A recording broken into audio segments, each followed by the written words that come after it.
Kalau tidak berbuat baik dan jadi orang soleh, rugi. Karena hidup ini cuma sekali.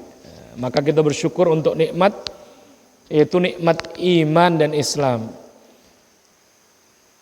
Betapa banyak manusia di muka bumi ini yang tidak bisa mengucapkan la ilaha illallah Muhammad Rasulullah. Kalau penduduk bumi ini hampir di atas 7 miliar, maka yang ngucapin syahadat hampir 2 miliar. Sisanya itu belum mengucapkan syahadat. Bersalawat pada baginda Rasulullah Muhammad SAW, khatamun nabi, nabi terakhir yang memberikan kita seluruh pelajaran mengelola kehidupan dunia dan mempersiapkan kehidupan akhirat. Karena kita tidak hanya ngurus dunia saja. Dunia ini sementara, hanya menjadi alat. Paling hebat kita umur berapa tahun? 70 tahun itu sudah terlalu tua, 80 tahun sudah pikun nanti. Di surah Yasin kalau udah tua dikembalikan jadi anak kecil lagi. 100 tahun nggak sampai kayaknya umur umat Nabi. Tentu kehidupan kita ini dalam rangka mempersiapkan akhirat. Sebuah masa yang kekal abadi lama, Masya Allah, tidak bisa dibandingkan dengan urusan-urusan dunia dan kehidupan dunia. Masyaallah muslimin rahimakumullah, maka alhamdulillah Allah masih beri kita kesempatan untuk beribadah, untuk bersyukur, untuk menikmati kehidupan yang Allah berikan ini bagaimanapun kondisinya kita. Apapun keadaan kita, mari bersyukur pada Allah Subhanahu wa taala terhadap semua yang Allah kasih ini. Cara bersyukurnya apa? Dengan beribadah. Nah, makanya termasuk dengan ustadz-ustadz kita bahas tuh tema Palestina nih. Kenapa? Kalau kita ngelihat orang-orang Palestina, orang-orang Gaza ini kita malu. Orang yang punya iman itu mesti malu, Pak. Kita ini apa yang terjadi dengan kita? Rumah bagus, mobil motor ada, duit di ATM ada, betul ya? Nggak ada masalah. Lihat mereka itu, rumah hancur. Bapak ibu meninggal, anak meninggal, istri meninggal, suami meninggal. Makan hari ini belum tentu besok makan. Tetapi apa yang mereka pikirkan? Apa yang mereka lakukan? Pernah lihat video mereka mengumpat Allah Subhanahu wa taala? Enggak. Pernah lihat video mereka maki-maki? Enggak. Yang keluar dari ucapan mereka adalah alhamdulillah. Yang keluar dari mulut mereka adalah ayat-ayat Al-Quran. Yang membuat mereka bisa bertahan dari rasa sakit adalah bacaan Al-Quranul Karim. Coba bandingkan kehidupan dengan kita hari ini. Yang semuanya nyaman, enak, nikmat, tidak ada bom jatuh, tidak ada peluru datang. Masya Allah.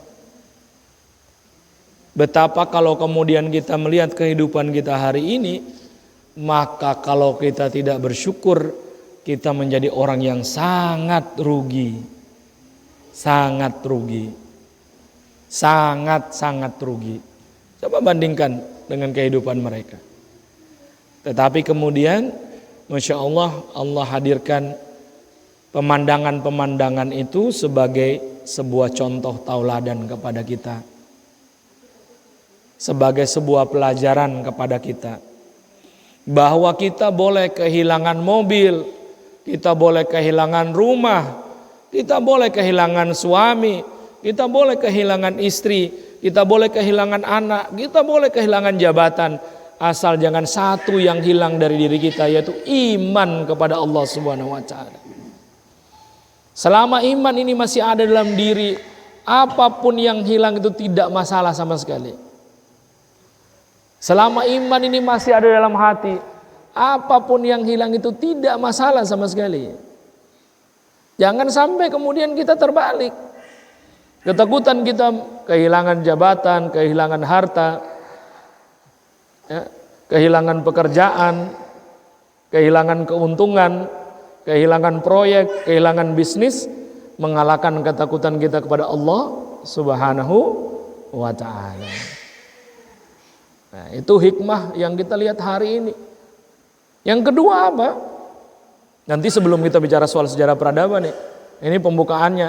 Yang kedua adalah menampakkan akhlakul karimah yang terbaik yang jadi contoh tauladan umat manusia. Rasulullah sallallahu alaihi wasallam, Nabi Muhammad itu sebaik-baik manusia dengan karakter terbaik. Uswatun hasanah. Sampai-sampai model bicaranya Nabi itu bahasa tubuhnya luar biasa. Jadi orang kalau panggil nama beliau Muhammad, beliau itu nggak menolehkan kepala. Kalau kita orang dipanggil Arsal, begitu kepala tuh yang noleh. Kalau Nabi itu badan ditolehkan sama orang yang manggil itu. Kalau bicara dengan orang bukan kepala noleh begini, badan keseluruhan ini ditolehkan kepada orang yang bicara. Saking Masya Allah akhlak Nabi. Nah, akhlak itulah yang menjadi tauladan hari ini, di mana kita melihat orang-orang di Gaza mempertontonkan akhlak terbaik. Tidak ada waktu untuk musuhin orang lain, tidak ada waktu untuk menceritakan keburukan orang lain, nggak ada. Hampir nggak ada waktu untuk berkelahi dengan tetangga, baku marah satu sama, keburu mati soalnya. Kenapa? Keburu sakratul maut, keburu bomnya jatuh. Kalau bom jatuh kita masih dalam urusan hati yang tidak bersatu, rugi. Jadi begitu yang mereka tampilkan, akhlak mulia, karakter terbaik. Mana ada orang disandra dada-dada. Orang disandra itu dibebasin, itu mukanya hancur, bonyok-bonyok, diperkosa. Perempuan-perempuan dianiaya. Ini orang dilepasin dada-dada, syukron, terima kasih. Kenapa? Menampilkan akhlak yang Rasulullah SAW contohkan. Kata Nabi SAW, innama bu'istu liutamimam makarimal akhlak.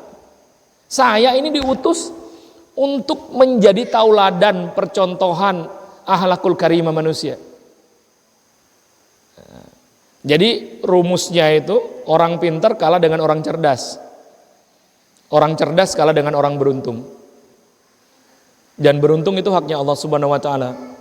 Dan salah satu syarat orang beruntung adalah akhlakul karimahnya mulia. Akhlaknya akhlak terpuji. Akhlaknya akhlak terbaik yang ditampilkan. Sehingga hari ini dunia kemudian melihat bagaimana akhlak muslim. Makanya nanti kita bedakan nih para jamaah. Islam dan muslim itu beda. Ya. Profesor saya mengatakan Islam is perfect, human Muslim are not. Don't compare those things. Islam itu sempurna, muslimnya tidak. Yang bikin Islam tidak kelihatan sempurna kita nih. Ketemu dengan orang cemberut, suka marahan, suka mendendam, suka baper, suka mengamuk. Padahal tidak akan tertukar rezeki. Rezeki Bapak Allah takdirkan 1 ember, rezeki saya 1 botol. Sampai mati tidak akan tertukar. Lalu buat apa saya iri sama Bapak? Umur Bapak Allah takdirkan 70 tahun, umur saya Allah takdirkan 90 tahun. Lalu buat apa Bapak iri sama saya? Toh yang menetapkan umur adalah Allah. Jadi kita aja yang kemudian kepikiran. Dan tentu itu ada campur tangan setan. Yang pekerjaannya adalah di Quran allazi yuwaswisu fi sudurin nas, membisikkan kejahatan ke dalam dada manusia. Masyarul muslimin rahimakumullah, para jamaah yang hadir, alhamdulillah kita juga menyaksikan bagaimana peristiwa yang terjadi akhir-akhir ini. Bahwa sejarah panjang tanah Palestina itu tidak dimulai sekarang. Juga tidak dimulai ketika 1948 ketika Israel modern itu datang, tidak. Itu sudah dimulai lama, bahkan Quran sudah menyampaikan itu. Di mana Bani Israel memang Allah tetapkan menjadi manusia pilot project untuk mencontohkan kebrutalan, kebengisan, kekejaman. Kepada siapapun nabinya yang Allah utus mereka tidak patuh. Kepada Nabi Musa mereka membangkang. Pada Nabi Soleh mereka membangkang. Nabi Musa yang baru keluarkan mereka dari kejarannya Fir'aun, baru lolos, mereka udah membangkang. Nabi Musa yang Allah perintahkan memukul laut dengan tongkatnya, maka terbelalah jalan agar Bani Israel bisa lewat. Sampai di seberang, mulailah membangkang lagi. Allah sesatkan mereka 40 tahun tidak bisa masuk ke tanah Palestina. Barulah zaman Nabi Yusha bin Nun Allah menangkan mereka. Tetapi Allah sudah berjanji dalam Quran, mereka berkali-kali membuat keributan dan kerusakan yang dahsyat di muka bumi. Dan ujung-ujungnya pasti kerusakan-kerusakan ini akan menyebabkan mereka binasa. Dan hari ini kita menyaksikan apa yang menjadi episode hari ini adalah bersambung di masa lalu. Tidak serta-merta kejadian ini ada. Ada dua sudut pandang yang kemudian mesti kita pikirkan. Yang pertama tentu sudut pandang berkaitan dengan agama, di mana dimulai semua itu dari Nabi Allah Ibrahim alaihissalam, yang kemudian garis keturunannya juga melahirkan para nabi, termasuk Nabi Yakub, yang salah satu namanya disebut Israel. Nabi Ibrahim melahirkan seluruh garis keturunan nabi, baik dari Nabi Ishak maupun dari Nabi Ismail alaihissalam. Demikian pula dari garis keturunan itu kemudian seluruh nabi-nabi Bani Israel juga hadir. Tentu garis keturunan Nabi Ibrahim alaihissalam juga menurunkan Rasulullah Muhammad SAW. Nah, problemnya adalah kemudian ajaran tauhid yang dibawa para nabi ini kemudian berkembang menjadi kecabangan-kecabangannya. Ada yang kemudian berubah, ada yang kemudian berpindah, ada yang kemudian tegak lurus dari Nabi Adam alaihissalam sampai akhir zaman, yaitu Rasulullah SAW. Bukan kemudian nabinya yang berpindah, tapi kecenderungan umatnya yang membuat menambah, mengurangi ajarannya Nabi Musa maupun Nabi Isa alaihissalam. Akhirnya tanah suci yang namanya Al-Quds, ya, itu kemudian dihuni oleh 3 komunitas besar. Menjadi tempat suci 3 komunitas besar. Di dekat Masjid Al-Aqsa yang menjadi tempat mi'rajnya Rasulullah SAW, ada tempat kelahirannya Nabi Isa alaihissalam, yang kemudian dalam ajaran Nasrani dianggap sebagai Yesus Kristus. Demikian pula daerah itu karena memang lokasinya tempatnya para nabi, menjadi tempat istimewa bagi sejumlah nabi Bani Israel. Lalu lahirlah tembok ratapannya orang Yahudi. Maka kemudian 3 aliran kekuatan besar itu, yang dalam bahasa modern disebut agama samawi, turun-temurun hidup tentram nyaman di situ. Beralih kemudian di abad pertengahan ketika kekhalifahan Utsmani berdiri, Utsmani kemudian mengendalikan kekuasaan dan keamanan Al-Quds, termasuk diantaranya Makkah dan Madinah, ya. Jadi dikendalikan oleh Utsmani. Utsmani itu sangat besar kerajaannya, penguasaannya, sampai di pantai timur Afrika. Seluruh kerajaan Nusantara sebelum Belanda datang di bawah Utsmani. Maka Utsmani mengirimkan utusannya ke beberapa wilayah, termasuk ke Aceh, ya. Semua di bawah pengaruh Utsmani. Karena saking kuatnya, dia berdiri 635 tahun secara resmi baru runtuh 3 Maret 1924. Jadi 635 tahun berdiri, pengaruhnya lebih dari 1000 tahun dia berpengaruh terhadap perkembangan masyarakat dunia. Nah, ketika Utsmani berdiri pada tahun 1914, mereka kalah perang dunia pertama dengan Amerika dan dengan Inggris. Karena kalah perang, maka sejumlah wilayah-wilayah itu kemudian melepaskan diri. Pengaruh Utsmani kemudian mulai hilang. 1914. 10 tahun kemudian mereka runtuh. Nah, Palestina yang awalnya dikuasai Utsmani dan sebelumnya juga dikuasai oleh orang Muslim di zaman Umar bin Khattab, ketika memenangkan pertempuran melawan Romawi, jenderal yang memimpin pertempuran namanya Abu Ubaidah bin Al-Jarrah. Makanya sekarang di Palestina juru bicara militer Hamas itu namanya Abu Ubaidah. Karena jenderal yang memimpin pertempuran Romawi dulu melawan Islam adalah Abu Ubaidah bin Al-Jarrah. Tanah itu kemudian aman, tetapi kemudian direbut kembali. Lalu direbut ulang oleh Salahuddin Al-Ayyubi.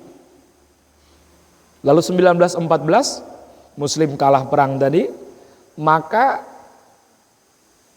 orang-orang Yahudi yang ada di Eropa di 1914 kemudian terusir di Polandia, di Hungaria, di Jerman sendiri, kemudian terusir, tidak punya tempat untuk pindah kemana-mana, mau ke Afrika ditolak, kemana-mana ditolak.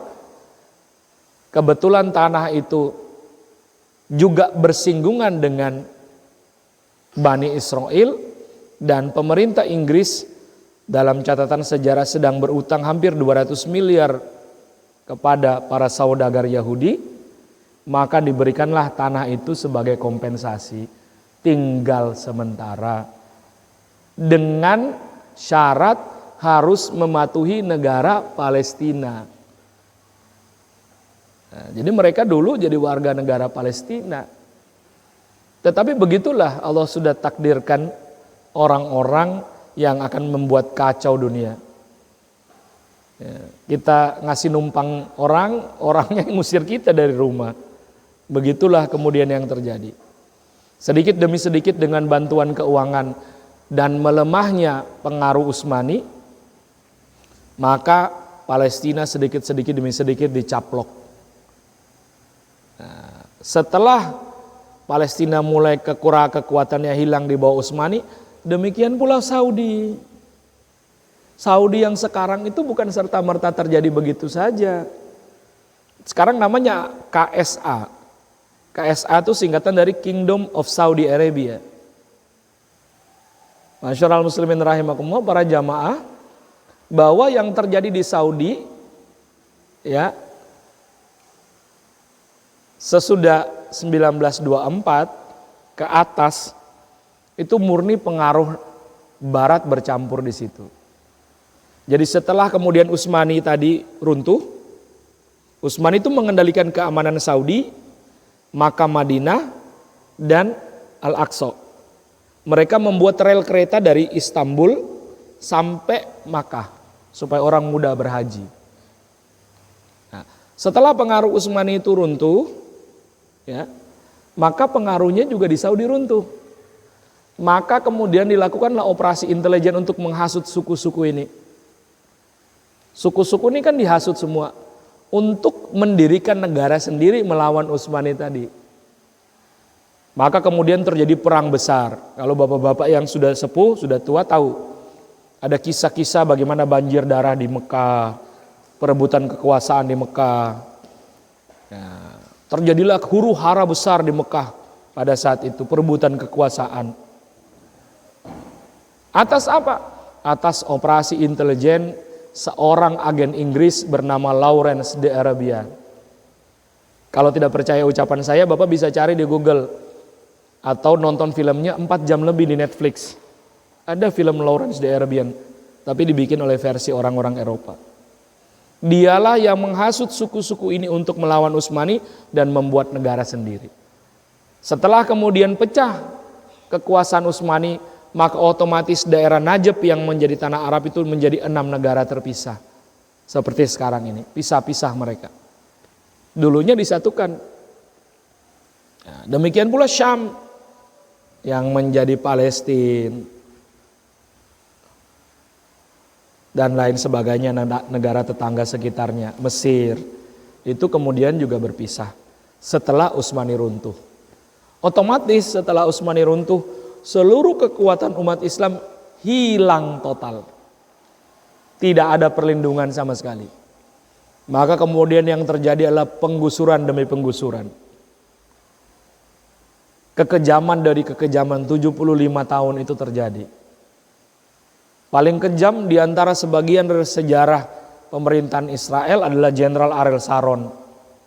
Dia yang paling galak dan mengusir jutaan umat Islam, jutaan umat Kristen juga. Umat Kristen ada di Palestina itu. Mereka sekitar 14 juta. Jutaan juga orang Yahudi asli orang Palestina juga dibunuh oleh Ariel Sharon itu. Maka Allah hukum dia 8 tahun gak bisa hilang nyawanya. Nah, kalau tidak salah 8 tahun itu dia koma 8 tahun Pak. Nyawanya gak mau keluar. Bapak bisa bayangkan koma bertahun-tahun, minta mati gak mati-mati gitu. Itu ceritanya Ariel Sharon, salah satu jenderal perdana menteri yang paling bengis yang kemudian ada dalam sejarah. Nah, yang kedua nih si Benyamin Netanyahu ini yang paling bengis.